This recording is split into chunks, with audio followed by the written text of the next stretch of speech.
আজকে পড়বো উদ্ভিদ শারীরতত্ত্ব আর হচ্ছে তোমার 11 চ্যাপ্টার, এই দুইটা চ্যাপ্টার একসাথে একসাথে শেষ দেওয়ার চেষ্টা করব। ওকে। অনেক দেরি করছি আমরা, আর করবো না। উদ্ভিদ শারীরতত্ত্বের জনক কে? প্রথম যে কথাটা মাথায় রাখবা সেটা হচ্ছে কি, সেটা হচ্ছে উদ্ভিদ শারীরতত্ত্বের জনক কে। উদ্ভিদ শারীরতত্ত্বের জনক কে? জনক হচ্ছে কে? Steven Hales. উদ্ভিদ শারীরতত্ত্বের জনক কে? জনক হচ্ছে স্টিভেন হেলস। আমার কথা কি শোনা যাচ্ছে? একটু চ্যাট বক্সে লিখো। এরপরে দেখো, উদ্ভিদের হচ্ছে কিছু অত্যাবশ্যকীয় উপাদান আছে। উদ্ভিদের অত্যাবশ্যক উপাদান কতটি? 17টি। উদ্ভিদের অত্যাবশ্যকীয় উপাদান কতটি? অত্যাবশ্যকীয় উপাদান হচ্ছে 17টি। ওকে। এর মধ্যে 17টি উপাদানের মধ্যে কার্বন, হাইড্রোজেন, অক্সিজেন ছাড়া বাকি সব কয়টি উপাদান কি করে? মাটি থেকে গ্রহণ করে। অর্থাৎ এই তিনটা উপাদান কি করে ও? মাটি থেকে গ্রহণ করে না। এই কথাটা মাথায় রাখবা। আর হচ্ছে কি, একমাত্র মাটি খনিজ লবণ সরবরাহের উৎস একমাত্র উৎস। এখান থেকে যেটা প্রশ্ন আসছে সেটা হচ্ছে এই যে পটাশিয়াম। পটাশিয়াম প্লাস ও নাইট্রেট আয়ন কি করে সবচেয়ে দ্রুত গতিতে শোষিত হয়? সবচেয়ে দ্রুত গতিতে শোষিত হয় কে? পটাশিয়াম প্লাস আর নাইট্রেট আয়ন। আর সবচেয়ে মন্থর গতিতে শোষিত হয় কে? ধীর গতিতে শোষিত হয় কে? সেটা হচ্ছে এই যে ক্যালসিয়াম 2+ আর সালফেট 2-। ক্যালসিয়াম ও সালফেট আয়ন। টোটাল কথা হচ্ছে ক্যালসিয়াম সালফেট ও সালফেট আয়ন কি করে সবচেয়ে ধীর গতিতে শোষিত হয়। এখান থেকে আর কোনো কিছু দরকার নেই। এরপর দেখো, উদ্ভিদ যে মাটি থেকে খনিজ লবণ শোষণ করে, সেটা কি হিসাবে শোষণ করে? আয়ন হিসাবে। অনেকবার পরীক্ষা আসছে। উদ্ভিদ মাটি থেকে যে খনিজ লবণ শোষণ করে সেটা কি হিসাবে শোষণ করে? আয়ন হিসাবে শোষণ করে, আয়ন হিসাবে। এরপর দেখো, ক্লোরোফিল অণু গঠনের জন্য দরকারি কোনটা? ক্লোরোফিল অণু গঠনের জন্য দরকার হচ্ছে ম্যাগনেসিয়াম। যে যে লাইন দাগাই দিচ্ছি শুধুমাত্র এগুলোই পড়বা। ক্লোরোফিল অণু গঠনের জন্য দরকার হচ্ছে ম্যাগনেসিয়াম। আর হচ্ছে কি, উদ্ভিদের পাতা ফুল ঝরে পড়ে যায় কিসের কারণে? ফসফরাসের কারণে। অনেকবার পরীক্ষা আসছে এগুলা। এরপর দেখো, ম্যাক্রোমোল। ম্যাক্রোমোল কয়টা? ম্যাক্রোমোল হচ্ছে 9টা, 1 থেকে 9টা। এই ম্যাক্রোমোল হচ্ছে কি, যেগুলো হচ্ছে অধিক পরিমাণ লাগে। ম্যাক্রোমোল হচ্ছে যেগুলো অধিক পরিমাণ লাগে সেটাই হচ্ছে কি ম্যাক্রোমোল। ম্যাক্রোমোল কয়টা? ম্যাক্রোমোল হচ্ছে 9টি। এরপর দেখো মাইক্রোমোল। মাইক্রোমোল কয়টা? 10 থেকে 17টি, তার মানে কি 8টি। মাইক্রোমোল হচ্ছে কয়টি? 8টি। এগুলো হচ্ছে কি কম পরিমাণে লাগে, এই যে কম পরিমাণে লাগে। এরপর দেখো, উদ্ভিদে কিছু উপকারী মৌল আছে। উপকারী মৌল কি কি দেখো, এগুলো থেকে প্রশ্ন আসে। যেমন সিলিকন। ঘাসের জন্য কোন উপকারী মৌল ব্যবহার করা হয়? সিলিকন। তারপর C4 উদ্ভিদের জন্য কোনটি ব্যবহার করা হয়? সোডিয়াম। এবং কোবাল্ট। নাইট্রোজেন ফিক্সিং লিগুমের জন্য উপকারী মৌল কোনটা? কোবাল্ট। আয়োডিন। আয়োডিন হচ্ছে কি সামুদ্রিক শৈবালের জন্য। সামুদ্রিক শৈবালের জন্য উপকারী মৌল কোনটা? সামুদ্রিক শৈবালের জন্য উপকারী মৌল হচ্ছে কি আয়োডিন। এরপর দেখো, সিলিকন ঘাস উদ্ভিদের জন্য ম্যাক্রোমোল। কাজেই ম্যাক্রোমোল 10টি, মাইক্রোমোল কতটি? 8টি। ম্যাক্রোমোল কয়টি? ম্যাক্রোমোল হচ্ছে 10টি এবং মাইক্রোমোল কতটি? 8টি। এইখানে সুন্দরভাবে দেওয়া আছে যে ম্যাক্রোমোলের নামগুলো। এই ম্যাক্রোমোলের নামগুলো শুধুমাত্র মনে রাখবা, শুধুমাত্র ম্যাক্রোমোলের নাম গুরুত্বপূর্ণ। Carbon, hydrogen, carbon, oxygen, nitrogen, potassium, calcium, magnesium, phosphorus, sulphur. এটাকে তোমরা এইভাবে মনে রাখতে পারো, চপস নাও।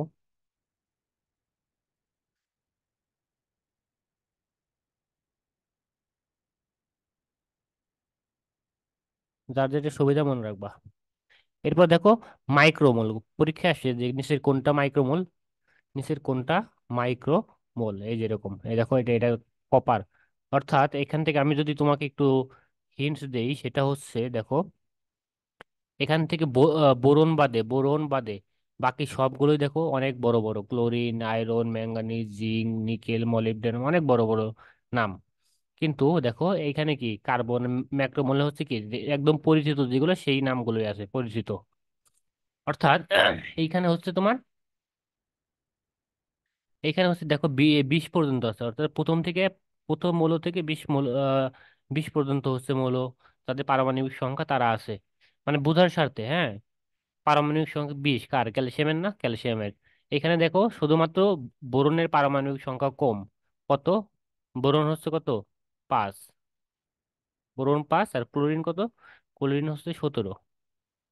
এই দুইটা ব্যতীত দেখো আর সবগুলাই কি অনেক বড় বড় পারমাণবিক সংখ্যা বিশিষ্ট।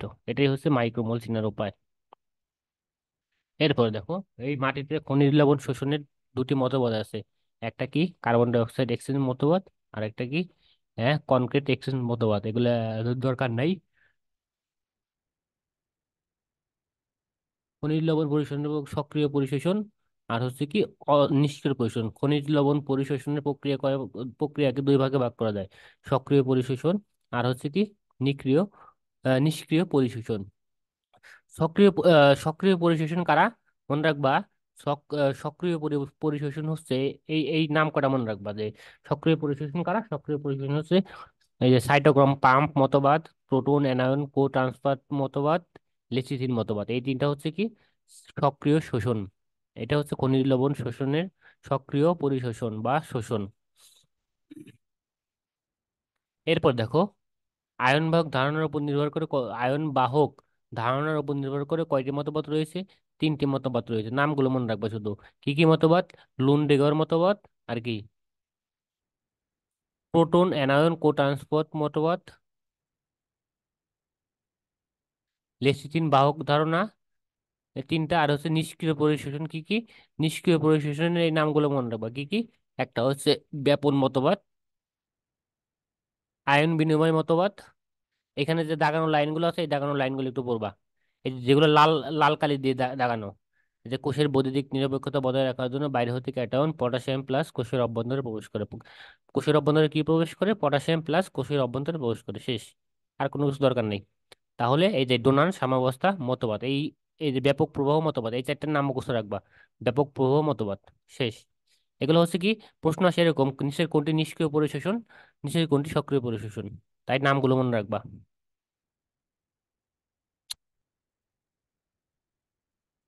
এইখান থেকে কি এরপর দেখো প্রশোধন।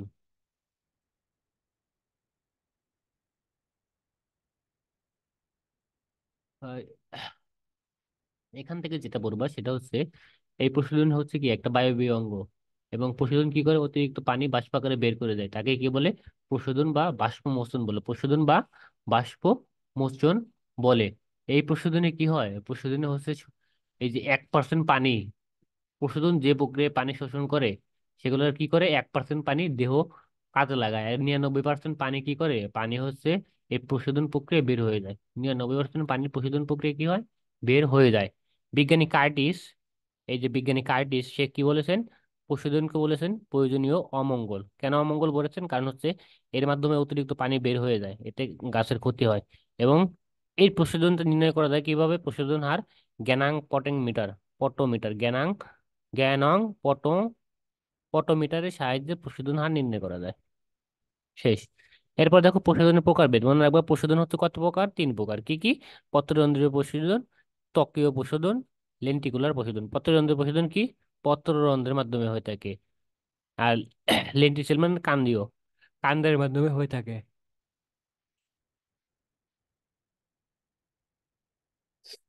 এখানে দেখো পত্ররন্ধ্রীয় প্রশোধন, পত্ররন্ধ্রীয় দোন।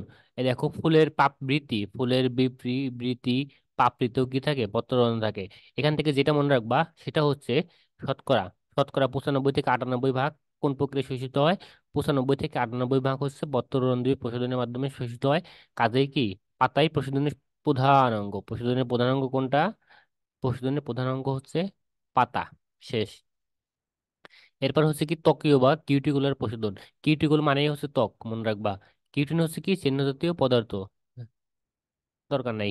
এখান থেকে যেটা মনে রাখবা সেটা হচ্ছে কি এই যে 2 থেকে 5%, 2 থেকে 5% প্রশোধন এই প্রক্রিয়ায় হয়ে থাকে, এই প্রক্রিয়ায় হয়ে থাকে। এরপর দেখো লেন্টিকুলার প্রশোধন। লেন্টিকুলার অর্থাৎ 1% হচ্ছে লেন্টিকুলার প্রশোধন হয়। 1%, 1% হচ্ছে কি লেন্টিকুলার প্রশোধন। শেষ। তারপর হচ্ছে কি পত্ররন্ধ্র বা স্টোমাটা। পাতায় ঊর্ধ্ব নিম্নতলের বহিতক অবস্থিত দুটি রক্ষী কোষ। পত্ররন্ধ্রে কয়টা রক্ষী কোষ থাকে? দুইটা রক্ষী কোষ থাকে, মনে রাখবা। দুইটা রক্ষী কোষ দিয়ে পরিবেষ্টিত সূক্ষ্ম রন্ধ্রকে কি বলে? পত্ররন্ধ্র বা স্টোমাটা বলে। পত্ররন্ধ্র বা স্টোমাটা বলে। এবং পাতার প্রতি 1 বর্গমিটার এলাকায় 1000 থেকে 60,000 পত্ররন্ধ্র থাকতে পারে। তাহলে পাতার 1 বর্গ মিটার এলাকায় কতটি পত্ররন্ধ্র থাকতে পারে? 1000 থেকে 60,000। এবং পত্ররন্ধ্রের গঠন মনে রাখবা, দুটি অর্ধচন্দ্রাকৃতির রক্ষী কোষ থাকে, অর্ধচন্দ্রাকৃতির রক্ষী কোষ থাকে। ওকে। এবং পত্ররন্ধ্র কি হয়? পত্ররন্ধ্র হচ্ছে সকাল 10টা থেকে 11টা, এবং বিকাল হচ্ছে কয়টা? 2টা থেকে 3টায় কি হয়? অধিকাংশ পত্ররন্ধ্র খোলা থাকে। এবং অন্য সময় কি থাকে? আংশিক খোলা থাকে। রাত্রিতে পত্ররন্ধ্র কি হয়? বন্ধ হয়ে যায়। যেমন কি পাথরকুচি, যে ব্যতিক্রম, কি ব্যতিক্রম হচ্ছে পাথরকুচি। কেন? কারণ হচ্ছে রাত্রে পাথরকুচির পত্ররন্ধ্র খোলা থাকে এবং দিনের বেলায় পাথরকুচির পত্ররন্ধ্র বন্ধ থাকে। পত্ররন্ধ্রের কাজ: 3টা শারীরবৃত্তীয় কাজ করে। কি কি? দেখো, প্রশোধন, সালোক সংশ্লেষণ, শোষণ, এই 3টা কাজ মনে রাখবা, তাহলেই হবে। এরপরে দেখো, পত্ররন্ধ্রের প্রশোধনের সবচেয়ে উপযোগী অঙ্গ কি? পত্ররন্ধ্র। পত্ররন্ধ্রের প্রশোধনের সবচেয়ে উপযোগী অঙ্গ হচ্ছে পত্ররন্ধ্র। পত্ররন্ধ্র। ওকে। রক্ষীকোষদ্বয়ের স্ফীতি অথবা শিথিল অবস্থা পত্ররন্ধ্রে খোলা ও বন্দী হওয়া নিয়ন্ত্রণ করে। তাহলে পত্ররন্ধ্রের খোলা বা বন্ধ হওয়া নিয়ন্ত্রণ করে কে? এই যে রক্ষীকোষ। রক্ষীকোষের স্ফীতি হওয়া অথবা শিথিল হওয়া, এটাই কি কি করে? পত্ররন্ধ্র খোলা বা বন্ধ হওয়া নিয়ন্ত্রণ করে।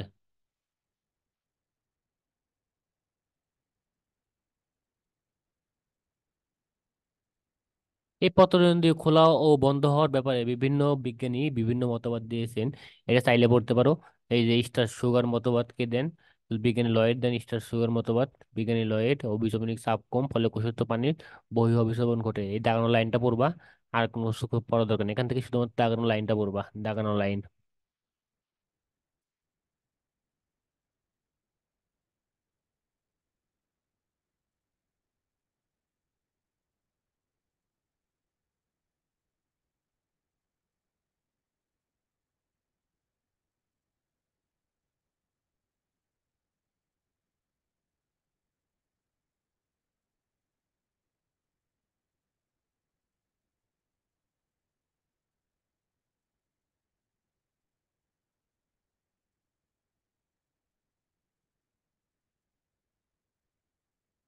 এরপরে দেখো, এরপরে এখান থেকে যেটা পড়বা, এই মতবাদ কয়টার, এই যে যেগুলো দাগাই দিছি নামগুলো একটু দেখবা। আর কোনো কিছু পড়ার দরকার নাই।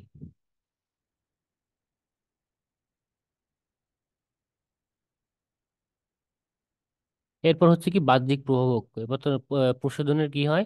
বাহ্যিক পৃথক প্রভাবক থাকে। বাহ্যিক প্রভাবকের নামগুলো মনে রাখবা। প্রশোধনের বাহ্যিক প্রভাবক: আলো, তাপমাত্রা। এবং আলো কি হয় দেখো, ব্লু লাইট পত্ররন্ধ্র খোলা ত্বরান্বিত করে। ব্লু লাইট কি করে? পত্ররন্ধ্র খোলা ত্বরান্বিত করে। আপেক্ষিক আর্দ্রতা কি হলে? কম হলে। আপেক্ষিক আর্দ্রতা কম হলে প্রশোধন কি হয়? বৃদ্ধি পায়। ভিডিও পেয়ে যাবা। দেখো, বাহ্যিক প্রভাবক সমূহ: আলো, এটা হচ্ছে প্রশোধনের বাহ্যিক প্রভাবক। প্রথম কথা হচ্ছে এখান থেকে এই প্রভাবকের নামগুলো মনে রাখবা। দ্বিতীয় কথা হচ্ছে এখান থেকে এই যে কিছু কিছু জিনিস আছে, যে কোনটা কমলে কোনটা বাড়লে প্রশোধন বাড়ে। এই সিম্পল কথা। যেমন দেখো, এটা আপেক্ষিক আর্দ্রতা। দেখো, আপেক্ষিক আর্দ্রতা যদি কম হয়, এই যে কম হয়, তাহলে প্রশোধন কি হবে? প্রশোধন হচ্ছে বৃদ্ধি পাবে, কারণ হচ্ছে ব্যস্তানুপাতিক। শেষ, এই একটা কথা মাথায় রাখবা। ঠিক এরকম ভাবে এখানেও আবহাওয়া, বায়ুমণ্ডলের চাপ। এই দেখো, চাপ বাড়লে, দেখো এই যে চাপ, চাপ বাড়লে প্রশোধন কি হয়? কমে যায়। চাপ বাড়লে প্রশোধন কি হয়? কমে যায়। ঠিক এরকম ভাবে বাকিগুলো পড়বা। এরপরে দেখো, অভ্যন্তরীণ অভ্যন্তরীণ প্রভাবকের নামগুলো মনে রাখবা। কি কি? মূল বিটব অনুপাত, পাতার আয়তন সংখ্যা, পাতার গঠন। ওকে।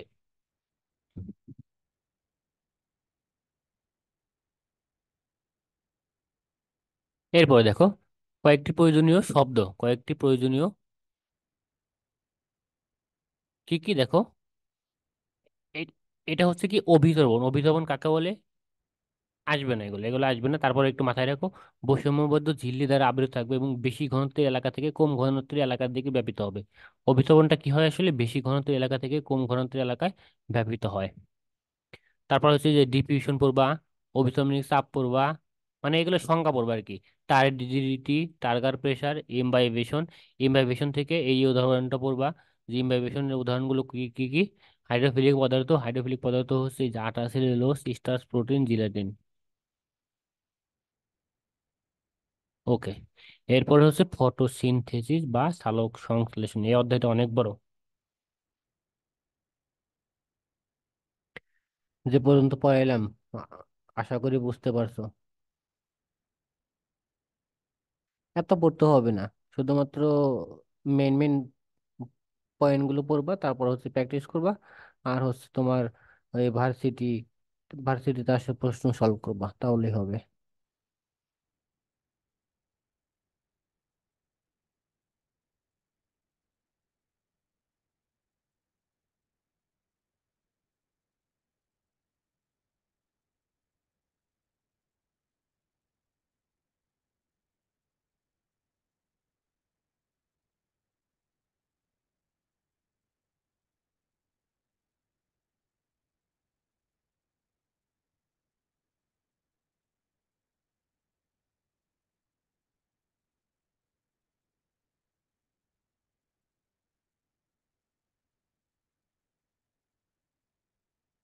ওকে।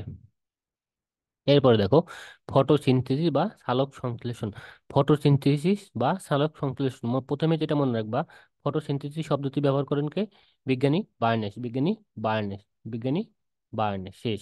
এরপর হচ্ছে কি ফটোসিনথেসিস কাকে বলে, এটা লাগবে। আলোক শক্তিকে শোষণ করে তা রাসায়নিক শক্তিতে পরিণত করে, সেটাই হচ্ছে কি ফটোসিনথেসিস। এরপর দেখো ফটোসিনথেসিস হলো কি আলোক শক্তি ব্যবহার করে কোষে কার্বন যৌগ তৈরি করা। যে কোনো একটা পরীক্ষা দিতে পারে। এবং এই ফটোসিনথেসিস প্রক্রিয়া কি কি লাগে দেখো, একটা লাগে কার্বন ডাই অক্সাইড, পানি, সূর্যালোক, আর হচ্ছে কি ক্লোরোফিল লাগে। এখানে কিন্তু কোনো অক্সিজেন লাগে না, মাথায় রেখো। এই যে এই এই বিক্রিয়াটা পড়বা, যে এই বিক্রিয়াটা মুখস্থ রাখবা যে সালোক সংশ্লেষণের বিক্রিয়াটা কি। 6 অণু কার্বন ডাই অক্সাইড, 12 অণু পানি, সূর্যালোক ক্লোরোফিলের উপস্থিতিতে কি উৎপন্ন করে? গ্লুকোজ। আর 6 অণু পানি উৎপন্ন করে, 6 অণু অক্সিজেন উৎপন্ন করে। শেষ। এই যে এখান থেকে যেটা মনে রাখবো সেটা হচ্ছে কি, এই যে 1 অণু হেক্সোস শর্করা প্রস্তুত করতে 6 অণু কি হয়? কার্বন ডাই অক্সাইড, 12 অণু পানি প্রয়োজন পড়ে। এই যেমন যেমন এটা বলছে যে 1 অণু হেক্সোস শর্করা মানে কি গ্লুকোজ, গ্লুকোজে দেখো 6টা কার্বন আছে, এই জন্য হেক্সোস। এই জন্য হেক্সোস, তাহলে এই গ্লুকোজ তৈরি করতে কি কি লাগছে? এই যে 6 অণু কার্বন ডাই অক্সাইড লাগছে, আর কি লাগছে? এই যে 12 অণু পানি লাগছে, 12 অণু পানি। তাই বলছে যে 6 অণু কার্বন ডাই অক্সাইড, 12 অণু পানি লাগছে। এবং এখানে 50 থেকে 60টি ফোটন কণা ব্যবহৃত হয়েছে, 50 থেকে 60টি ফোটন কণা মাথায় রাখবা, যে সালোক সংশ্লেষণে 50 থেকে 60টি ফোটন কণা ব্যবহৃত হয়। এখন দেখো এই সালোক সংশ্লেষণটা মনে রাখবা অলওয়েজ, যে সাইটোপ্লাজমের মধ্যে ঘটে, সাইটোপ্লাজমিক অঙ্গাণুতে ঘটে, সাইটোপ্লাজমিক অঙ্গাণুতেই ঘটে থাকে, এটা মনে রাখবা। ক্লোরোপ্লাস্ট থাকে সবুজ শৈবাল, বায়োফাইটার জিমনোস্পোর এন্ডোস্পোর। এবং ক্লোরোপ্লাস্ট থাকে কোথায় কোথায়? ক্লোরোপ্লাস্ট থাকে হচ্ছে সবুজ শৈবালে, বায়োফাইট, টেরিডোফাইট, জিমনোস্পান, এগুলো থেকে প্রশ্ন আসে। অ্যানজিওস্পার্ম ইত্যাদি। সায়ানোব্যাকটেরিয়াতে কি নেই? সায়ানোব্যাকটেরিয়ায় কোনো ক্লোরোপ্লাস্ট নেই, তবে কি আছে? ফটোসিনথেটিক পিগমেন্ট থাকে। এবং শৈবালের পিগমেন্ট সমূহকে কি বলে? শৈবালের পিগমেন্ট সমূহকে বলা হয় হচ্ছে ক্রোম্যাটোফোর।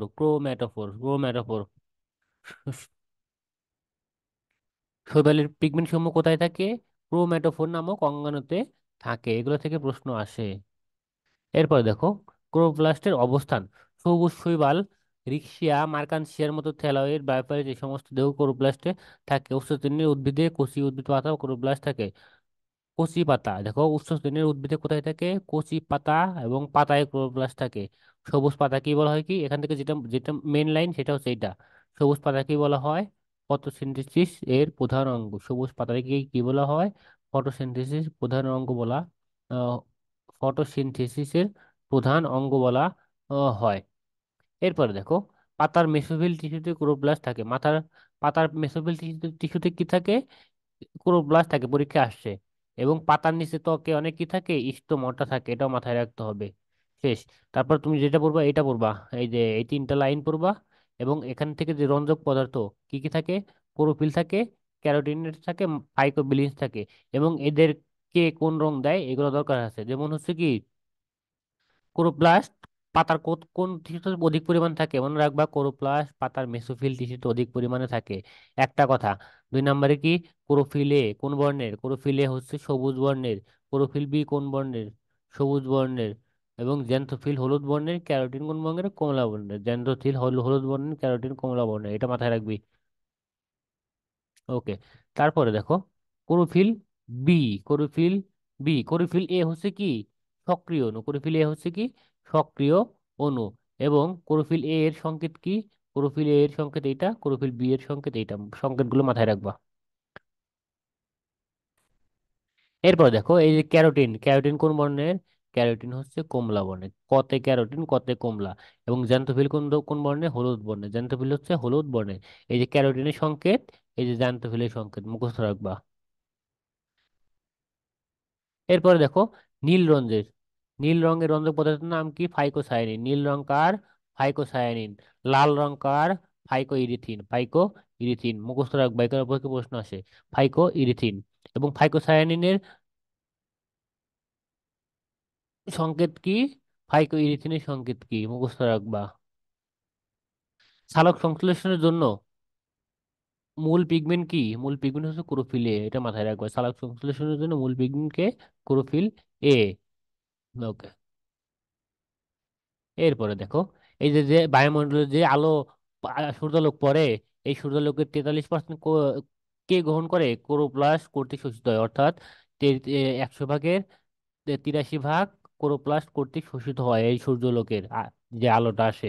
এবং 12% কি হয়, সেখান থেকে 12% বায়ুমণ্ডলে প্রতিফলিত হয়। ভূগর্ভে 5% বিলীন হয়ে যায়। এবং পাতায় সৌর রশ্মির মোট পরিমাণের মাত্র 0.5 থেকে 3.5% ক্লোরোফিল অন্যান্য রঞ্জক পদার্থ থাকে। দেখছো কত কম। ওকে, সালোক সংশ্লেষণের সময়, এটা পরীক্ষা আসে। সালোক সংশ্লেষণের সময় বেগুনি নীল কমলা লাল আলো বেশি ব্যবহৃত হয়। পরীক্ষা আসে, সালোক সংশ্লেষণের সময় কোন আলো বেশি ব্যবহৃত হয়? বেগুনি নীল। এই যে জোড়ায় জোড়ায় আছে, দেখো জোড়ায় জোড়ায়। একটা আছে বেগুনি নীল, তারপরে কি কমলা লাল। বেগুনি নীল, কমলা লাল। একক আলো হিসেবে সালোক সংশ্লেষণ বেশি হয় কার? লাল আলোতে। একক আলো হিসেবে লাল আলোতে সালোক সংশ্লেষণ বেশি হয়। এরপর দেখো, এরপর হচ্ছে,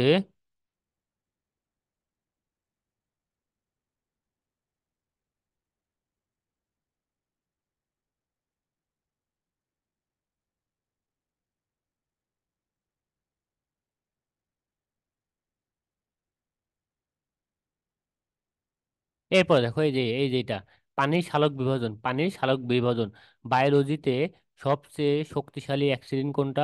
অক্সিডেন্ট হচ্ছে, এটা পড়বা পরীক্ষা আসে, শক্তিশালী অক্সিডেন্ট হচ্ছে P680+। P680+। এবং এই পানির সালোক সংশ্লেষণে 4টি ইলেকট্রন সৃষ্টি হয়, মনে রাখবা 4টি ইলেকট্রন সৃষ্টি হয় এই বিক্রিয়াটা পড়বা। এই এটার বিক্রিয়ার হচ্ছে কি, সবকিছু পড়ার দরকার নাই, শুধুমাত্র বিক্রিয়াটা পড়বা। বলতে থাকো, বলো।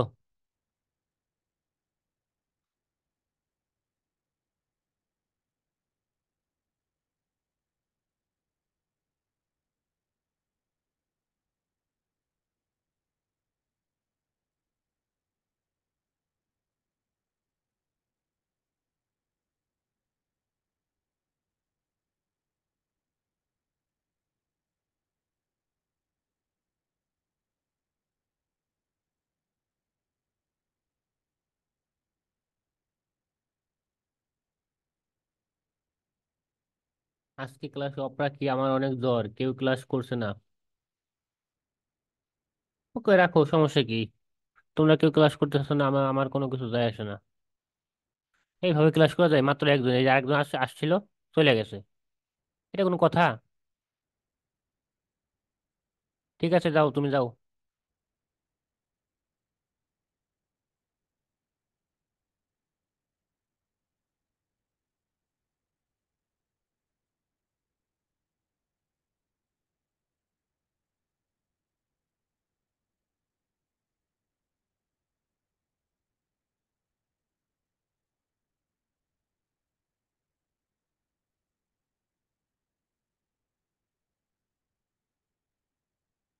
যাও, আমি ক্লাসে রেকর্ড করে আমি পাঠাই দিবানি।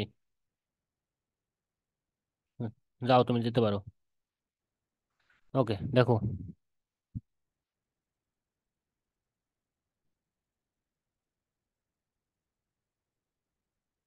দেহে যদি অক্সিজেনের অভাবটা হয়, অক্সিজেনের অভাব হয়, প্রথমে কি হয়? প্রথমে হচ্ছে স্নায়ু কোষের মৃত্যু ঘটে। দেহে অক্সিজেনের অভাব হলে প্রথমে কিসের মৃত্যু ঘটে? প্রথমে হচ্ছে স্নায়ু কোষের মৃত্যু ঘটে। পানির বিভাজন কেবলমাত্র আলোর উপস্থিতি ঘটে, মনে রাখবা। পানির বিভাজন কখন হয়? পানির বিভাজন তখনই হবে যখন হচ্ছে কি আলো থাকবে, যখন হচ্ছে কি আলো থাকবে তখন হচ্ছে কি পানির বিভাজন হয়। আর এই পানির যে বিভাজন হয় এটাকে কি বলা হয়? ফটোলাইসিস। এটা কি বলা হয়? ফটোলাইসিস। ফটোলাইসিস কাকে বলে? পানির বিভাজন। উম, পানির বিভাজনকে ফটোলাইসিস বলে, এটা এই কথা মাথায় রাখবো। পানির বিভাজনকে কি বলে? ফটোলাইসিস বলে। এরপরে দেখো, ATP NADPH plus H plus তৈরি। এখান থেকে কোনো কিছু দরকার নাই, শুধুমাত্র মাথায় রাখবা যে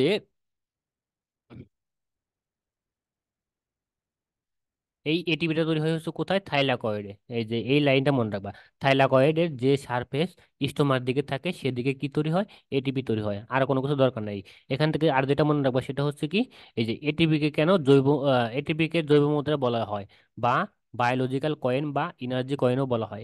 এটিপি কে কি বলা হয়? জৈব মুদ্রা বলা হয়। এটিপি তৈরির প্রক্রিয়াকে কি বলে?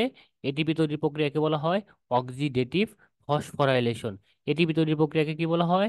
এটিপি তৈরির প্রক্রিয়াকে বলা হয় হচ্ছে অক্সিডেটিভ ফসফোরাইলেশন। এরপরে দেখো, এরপরে কি? এই যে এনএবি, এনএডিপি তৈরি। দেখো এনএডিপি কি? এনএডিপি হচ্ছে একটা কো এনজাইম। এনএডিপি কি ভাইয়া? একটা কো এনজাইম। এই কো এনজাইম কথাটা মাথায় রাখবা যে এনএডিপি কি? একটা কো এনজাইম। এবং এনএডিপি থেকে কি তৈরি হয়? এনএডিপি থেকে তো তৈরি হয় হচ্ছে এনএডিপিএইচ প্লাস এইচ প্লাস তৈরি হয়। এবং এই যে যে এনএডিপি থেকে এনএডিপিএইচ প্লাস এইচ প্লাস তৈরি হয়, এই প্রক্রিয়া কোন এনজাইম কাজ করে? এই যে রিডাক্টেস এনজাইম। এই এনজাইমের কথাটা মাথায় রাখবা, রিডাক্টেস এনজাইম তৈরি হয়। ওকে, এখান থেকে যেটা মনে রাখবা সেটা হচ্ছে কি, এই যে এইগুলো, এগুলো মাস্ট পড়বা। এগুলো পরীক্ষায় আসে, এগুলো মাস্ট পড়বা, এগুলো পরীক্ষায় আসে। যেমন কি ফিওফাইটিন, রূপান্তরিত ক্লোরোফিল অণু কোনটা? ফিওফাইটিন। তারপরে অতি চলনশীল লিপিড, অতি চলনশীল লিপিড কাকে, কোনটাকে বলে? প্লাস্টোকুইনন। তারপর হচ্ছে কি লৌহ গঠিত হিম কোনটা? সাইটোক্রোম। তারপরে কি অত্যন্ত চলনশীল, চলনশীল লিপিড কোনটা? প্লাস্টোসায়ানিন। এই প্লাস্টোসায়ানিনের ইলেকট্রন গ্রহীতার নাম কি? ইলেকট্রন গ্রহীতা গ্রুপের নাম কি? সেটা হচ্ছে কপার। প্লাস্টোসায়ানিনের ইলেকট্রন গ্রহীতার নাম কি? Copper. Ferredoxin. Iron sulphur protein কোনটা? আয়রন সালফার প্রোটিন কোনটা? আয়রন সালফার প্রোটিন হচ্ছে ফেরিডক্সিন। তারপরে কি দেখো, ফ্লাভোপ্রোটিন। ফ্লাভোপ্রোটিন কোনটা? এই যে এনএডিপি রিডাক্টেস হচ্ছে ফ্লাভোপ্রোটিন। এর ফ্লাভিন গ্রুপ হলো হচ্ছে কি? ইলেকট্রন গ্রহীতা। ফ্লাভিন গ্রুপটা হচ্ছে কি? ইলেকট্রন গ্রহীতা।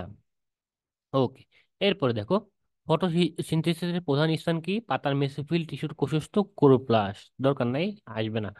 এরপরে দেখো, ফটোলাইসিস বা সালোক বিভাজনের মাধ্যমে ভেঙে অক্সিজেন হিসেবে বায়ুতে নির্গত হয় এবং 2H+ এনএডিপি কে বিতাড়িত করে এনএডিপিএইচ প্লাস এইচ প্লাস সৃষ্টি করতে ব্যবহৃত হয়।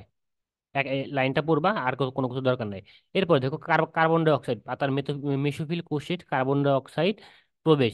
এই যে বায়ুমণ্ডলে কত পার্সেন্ট কার্বন ডাই অক্সাইড থাকে, এই কথা পরীক্ষায় আসে। বায়ুমণ্ডলে কার্বন ডাই অক্সাইড থাকে 0.035% বা 0.04%। এরপর কি দেখো, ব্ল্যাকম্যান সালোক সংশ্লেষণ প্রক্রিয়াকে কয় ভাগে ভাগ করে? দুই ভাগে। ব্ল্যাকম্যান দুই ভাগে সালোক সংশ্লেষণ প্রক্রিয়া একটা ভাগ করে, একটা কি আলোক নির্ভর অধ্যায়, আরেকটা কি আলোক নিরপেক্ষ অধ্যায়। আলোক নির্ভর অধ্যায়, আরেকটা কি আলোক নিরপেক্ষ অধ্যায়। আলোক নির্ভর অধ্যায় কোনটা? এটিপি আর হচ্ছে কি এনএডিপিএইচ প্লাস এইচ প্লাস তৈরি হয়।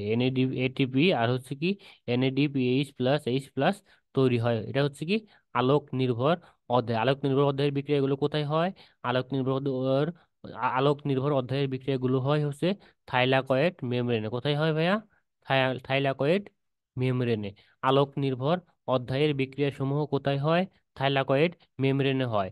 সালোক সংশ্লেষণ প্রক্রিয়া যে অধ্যায়ের এখান থেকে আর কোনো কিছু দরকার নেই, আর আর পড়তে হবে না। ওকে, আর কিছু পড়তে হবে না। এখান থেকে যেটা পড়বো সেটা হচ্ছে কি, সূর্যালোকের শক্তিকে ব্যবহার করে এটিপি তৈরির প্রক্রিয়াকে কি বলা হয়? ফটোফসফোরাইলেশন বলা হয়। সূর্যালোকের শক্তিকে ব্যবহার করে এটিপি তৈরির প্রক্রিয়াকে কি বলা হয়? ফটোফসফোরাইলেশন বলা হয়। কার্বন ডাই অক্সাইড আত্তীকরণের মাধ্যমে শর্করা প্রস্তুত করতে এটিপি এনএডিপিএইচ এইচ প্লাস শক্তি ব্যবহৃত হয় বলে এটিপি এটিপি ও এনএডিপিএইচ কে আত্তীকরণ শক্তি বলা হয়। তাহলে আত্তীকরণ শক্তি কাদেরকে বলা হয়, এটা এটা মাথায় রাখবা। এটিপি আর এনএডিপিএইচ প্লাস এইচ প্লাস কি বলা হয়? আত্তীকরণ শক্তি বলা হয়। এই দুটাকে কি বলা হয়? আত্তীকরণ শক্তি বলা হয়। ওকে, এরপরে দেখো।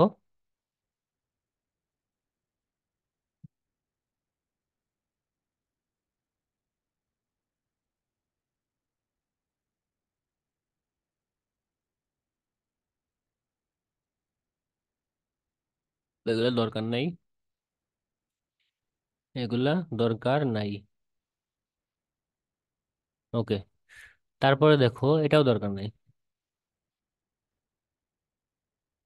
ও, দরকার আছে। এখান থেকে যেটা পড়বা সেটা হচ্ছে কি, দেখো, এনএডিপি এনএডিপি সরবরাহ বন্ধ হয়ে গেলে চক্রীয় প্রক্রিয়া ঘটে থাকে। চক্রীয় প্রক্রিয়া ঘটে থাকে এবং পানির সরবরাহ বন্ধ হলে কি হয়? অচক্রীয় প্রক্রিয়া ঘটে না, চক্রীয় প্রক্রিয়া ঘটে। অর্থাৎ পানির যদি সরবরাহ বন্ধ হয়, সেখানে কি কোন প্রক্রিয়া ঘটে? সেখানে হচ্ছে চক্রীয় প্রক্রিয়া ঘটে, চক্রীয় প্রক্রিয়া ঘটে। এরপর হচ্ছে কি, আলোক নিরপেক্ষ অধ্যায়। আলোক নিরপেক্ষ অধ্যায়কে বলা হয় হচ্ছে কার্বোহাইড্রেট তৈরি বা কার্বন বিজারণ পদ্ধতি। কার্বোহাইড্রেট তৈরি বা কার্বন বিজারণ কার্বন বিজারণ পদ্ধতি। কার্বন বিজারণ প্রক্রিয়ায় কোনো আলোর প্রত্যক্ষ কি হয় না? আলোর প্রত্যক্ষ প্রয়োজন হয় না। কার্বন বিজারণ প্রক্রিয়ায় আলোর কি হয় না? প্রত্যক্ষ প্রয়োজন পড়ে না। তাই একে আলো নিরপেক্ষ অধ্যায় বা অন্ধকার অধ্যায় বলা হয়। এখানে কি হয়? কার্বন বিজারণ হয়ে থাকে, কার্বন বিজারণ হয়ে হয়ে থাকে। এবং আলোক আলোক নিরপেক্ষ অধ্যায়ের যে বিক্রিয়াগুলো, এটা কোথায় সংঘটিত হয়? এটা হচ্ছে ক্লোরোপ্লাস্টের স্ট্রোমাতে সংঘটিত সংঘটিত হয়। ক্লোরোপ্লাস্টের কোথায়? স্ট্রোমাতে সংঘটিত হয়, মাথায় রাখবা, ক্লোরোপ্লাস্টের স্ট্রোমাতে। এবং এই কার্বোহাইড্রেট তৈরির কয়টা পথ রয়েছে? তিনটি পথ রয়েছে। কার্বোহাইড্রেট তৈরির হচ্ছে তিনটা পথ রয়েছে। কি কি? একটা হচ্ছে কেলভিন চক্র, দুই হচ্ছে হ্যাশ ও স্ল্যাগ চক্র, তিন নাম্বার হচ্ছে কি ক্যাম্প প্রক্রিয়া। ওকে, এরপরে দেখো, সি থ্রি উদ্ভিদ বলতে কি বোঝায়? দেখো, আম জাম ধান পাট, এগুলো হচ্ছে সি থ্রি উদ্ভিদ। আপাতত এটা মাথায় রাখো, সি থ্রি উদ্ভিদ হচ্ছে আম জাম ধান পাট। এবং ক্যালভিন চক্র বা সি থ্রি চক্র, ক্যালভিন চক্র বা সি থ্রি চক্র, এটা হচ্ছে কি তেজস্ক্রিয় কার্বন ব্যবহার করে। কোন কার্বন ভাইয়া? তেজস্ক্রিয় কার্বন ব্যবহার করে এক কোষী শৈবাল কোনটা? এই যে ক্লোরেল্লা নামক এক কোষী শৈবালে কার্বন বিজারণের যে চক্রাকার গতিপথ আবিষ্কার করা হয়, তাকে ক্যালভিন চক্র বলে। তাকে কি বলে? ক্যালভিন চক্র বলে। এই কথাটা মাথায় রাখবে, তাকে কি বলে? ক্যালভিন চক্র বলে। এই ক্যালভিন চক্রে কি হয় মনে রাখবা, ক্যালভিন চক্রে কি হয়? ক্যালভিন চক্রে এই যে রাইবোলোস 5 কার্বন বিশিষ্ট কি, 5 কার্বন বিশিষ্ট রাইবোলোস 1,5 বিশ ফসফেট তৈরি হয়। 1,5 বিশ ফসফেট কি হয়? তৈরি হয়। এবং ক্যালভিন চক্রে কার্বন ডাই অক্সাইডের গৃহীতা কি? রাইবোলোস 1,5 বিশ ফসফেট। কথাটা মাথায় রাখো, সেটা হচ্ছে কি, ক্যালভিন চক্রের কার্বন ডাই অক্সাইডের গ্রহীতা কোনটি? সেটা হচ্ছে রাইবোলোস 1,5 বিশ ফসফেট। এটা পরীক্ষায় আসছে অনেকবার। এরপরে দেখো, রুবিস্কো। পৃথিবীতে সর্বাধিক গুরুত্বপূর্ণ এনজাইম কি? এনজাইমের নাম হচ্ছে রুবিস্কো। এবং এই রুবিস্কোটা কি আসলে? রাইবোলোস 20 ফসফেট কার্বক্সিলেস বা অক্সিজিনেস। এটা হচ্ছে কি, রুবিস্কো। তারপরে দেখো, স্থায়ী পদার্থ। ক্যালভিন চক্রের স্থায়ী পদার্থের নাম কি? ক্যালভিন চক্রের স্থায়ী পদার্থের নাম হচ্ছে ফসফোগ্লিসারিক থ্রি ফসফোগ্লিসারিক অ্যাসিড। আর কোনো কিছু দরকার নাই। এবং এখান থেকে যেটা পড়বা সেটা হচ্ছে কি, আমজাম ধান পাট, এই উদাহরণগুলো পড়বা, শেষ।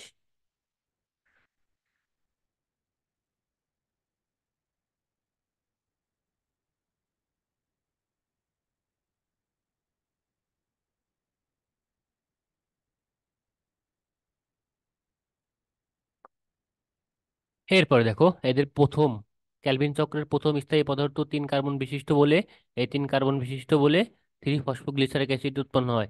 এবং এই কারণে হচ্ছে এটাকে বলা হয় কি, সি থ্রি চক্র। এটাকে বলা হয় কি, সি থ্রি চক্র। স্মৃতিচক্র কোথায় কোথায় পাওয়া যায়? স্মৃতিচক্র পাওয়া যায় হচ্ছে এই যে শৈবাল, বায়োফাইট, টেরিডোফাইট, নগ্নবীজ উদ্ভিদে স্মৃতিচক্র পাওয়া যায়। এবং দ্বিবীজপত্রী উদ্ভিদেও স্মৃতিচক্র পাওয়া যায়। একবীজপত্রী উদ্ভিদেও স্মৃতি উদ্ভিদ পাওয়া যায়। এখন স্মৃতির বৈশিষ্ট্যগুলো মনে রাখবা কি। স্মৃতির কি স্টোমাটা দিনের বেলায় খোলা থাকে, রাতে বন্ধ থাকে। স্মৃতির উদ্ভিদ কি হয়? বান্ডল শীত ঘিরে মেসোফিল কোষের অর্থাৎ এদের কি হয় না, ক্রাঞ্চ অ্যানাটমি অনুপস্থিত থাকে। স্মৃতির উদ্ভিদের ক্রাঞ্চ অ্যানাটমি অনুপস্থিত থাকে। এদের ক্লোরোপ্লাস্টে কি থাকে? গ্রানাম থাকে। এদের ক্লোরোপ্লাস্টে একই ধরনের গ্রানাম থাকে। এবং C3 উদ্ভিদের সালোক সংশ্লেষণের জন্য অপটিমাম তাপমাত্রা কত?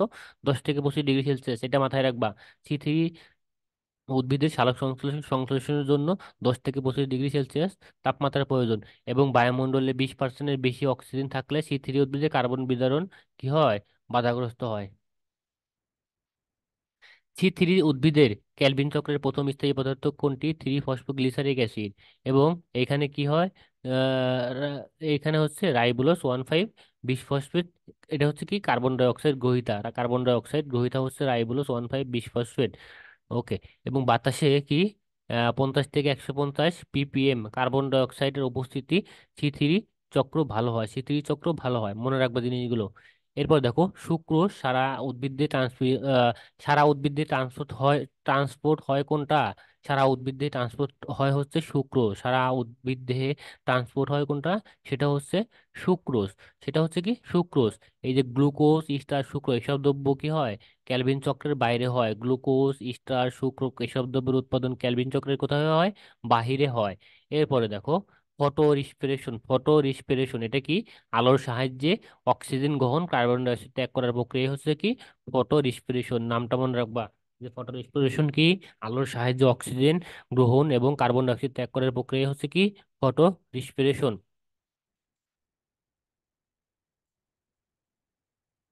ফটো রিস্পিরেশন প্রক্রিয়ায় কি ফটো রিস্পিরেশন প্রক্রিয়া হচ্ছে ক্লোরোপ্লাস্ট, পারঅক্সিজোম, মাইটোকন্ড্রিয়া এই তিনটা অঙ্গাণু অংশগ্রহণ করে। খুবই গুরুত্বপূর্ণ লাইন।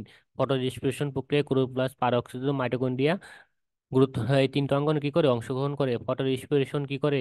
C3 উদ্ভিদের ফটোসিনথেসিসের হার 25% পর্যন্ত কমাতে পারে। অর্থাৎ এই ফটো রেসপিরেশন কি করে? এই C3 উদ্ভিদের যে ফটোসিনথেসিস হয় এটার হার কি করে 25% পর্যন্ত কমাতে পারে। এরপরে দেখো C4 চক্র। C4 চক্র বা হ্যাশ ও স্ল্যাক চক্র। ভুট্টা ভুট্টা উদ্ভিদের C4 চক্র দেখা যায়। ভুট্টা উদ্ভিদে মনে রাখবো, ভুট্টা উদ্ভিদের C4 চক্র দেখতে পাওয়া যায়। এবং এখান থেকে যেটা মনে রাখবা, এখানে হচ্ছে কি সৃষ্টি হয়? 4 কার্বন বিশিষ্ট অক্সালো অ্যাসিড সৃষ্টি হয়। 4 কার্বন বিশিষ্ট অক্সালো অ্যাসিড সৃষ্টি হয়। এই যে প্রথম স্থায়ী পদার্থ 4 কার্বন বিশিষ্ট বলে এদেরকে কি বলা হয়? C3 চক্র বলা হয়। C3 চক্র বলা হয়। এখানে কি হয়? এখানে বান্ডলশীল কোষে কার্বন ডাই অক্সাইডের অভাব হয় না, তাই ফটো রেসপিরেশন হয় না। ফলে কার্বন বিতরণের হার অধিক হয়। ওকে। তারপরে দেখো এনএডিপি ম্যালিক এনজাইম কোনটা? এনএডিপি ম্যালিক এনজাইম কোনটা? NADP malic enzyme.